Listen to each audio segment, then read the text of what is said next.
pamoja wote, kwa sababu kile kitu ambacho tunakihitaji kimeweza kupatikana katika mchezo wa leo.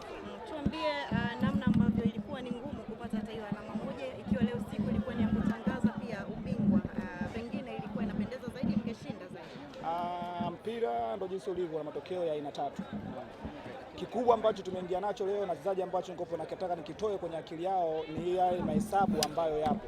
Mahesabu hao yakiwepo, alafu kaingiza kichwani, alafu uangalie timu unayocheza nayo ni timu ya aina gani, inakuwa ni ngumu kidogo. Kwa hiyo nikopo naimiza kwa wachezaji wangu, kwa maana twende na rhythm yetu ya kwenda kutafuta point 3, lakini tusiende na rhythm kwamba lazima leo tushinde, leo tutangaze ubingwa. Kwa hiyo tumeenda na akili kwamba tunakwenda uwanjani kushinda na kutangaza ubingwa pasipo kuangalia timu wazana nayo aina gani. Tausi ni timu nzuri sana ambayo inaweza kufanya maki, inaweza kuplay kwa kile ambacho tunafanya, lakini kikubwa tunasema kwamba mechi hii imekwisha, tumepata gawana pointi kwa sababu ni timu kubwa, ni timu ambayo zote zina uwezo. Lakini wapongeze wachezaji kwa kile ambacho wamefanya, makosa ambayo yametokea tunakwenda kuyafanyia kazi, kwa maana sasa hii inatufundisha kuja na ile akili kwamba mechi ya kushinda lazima tushinde tuweze kupata ubingwa. Ubingwa ni wa Simba. Tunaupata vipi? Ni kubaki katika rhythm yetu ya kucheza, katika kutumia nafasi tunazopata na kutengeneza nafasi za kwenda kushinda. Kwa kikubwa nasema kwamba leo tumegawana pointi ya goli 1-1 na timu ya Tausi ya ushindani kwa pone mzuri. Kwa hiyo tunaangalia mechi iliyokuja, kwa maana mapungufu ya mechi ya leo tunakuja kuangalia kwenye mechi inayofuata. Mwalimu, kwa mtu ambaye ni mtu wa mpira, anapenda tu mpira, anaweza yeye kwake ni must win game mechi, akiangalia Tausi walivyo na kile ambacho nao kwa kwanza mkafunga goli 3. Lakini ukiangalia kiufundi leo unacheza nao, ni tofauti gani unaiona kati ya Tausi unacheza nao ile ambayo mlifunga goli 3 hapa? Sasa kwenye mpira ukijibu mtu ambaye anakuja kushangilia kwa ajili ya kupata ushindi tu ni ngumu sana.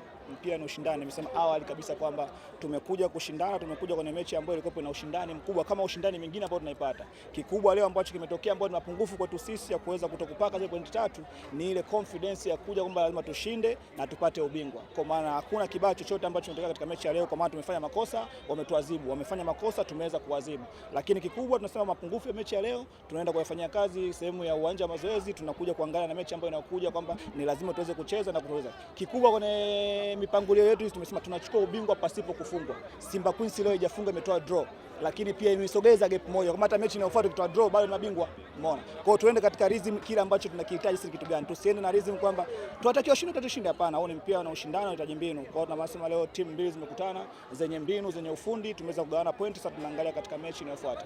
Lakini Tausi kwa mechi ya kwanza kama alikuwa vizuri, lakini pia unaangalia kuanzia benchi lao, kuanzia wachezaji pia wamebadilika. Kwa ni timu ambayo ni nzuri toka hapo awali ilivyokuepo, kwa sababu timu za wanawake kupata timu ambayo inaweza kucheza mpira na kuwa na confidence, hiyo timu iogope sana pasipokuwa na mipango za kufunga magoli mengi sana. Kwa hiyo mimi nawapongeze benchi la ufundi la Tausi, niwapongeze wachezaji wamefanya kazi yao, niwapongeze benchi la ufundi la Simba Queens na wachezaji wamefanya kazi yao. Sasa mechi imekwisha, tunaangalia mechi inayofuata.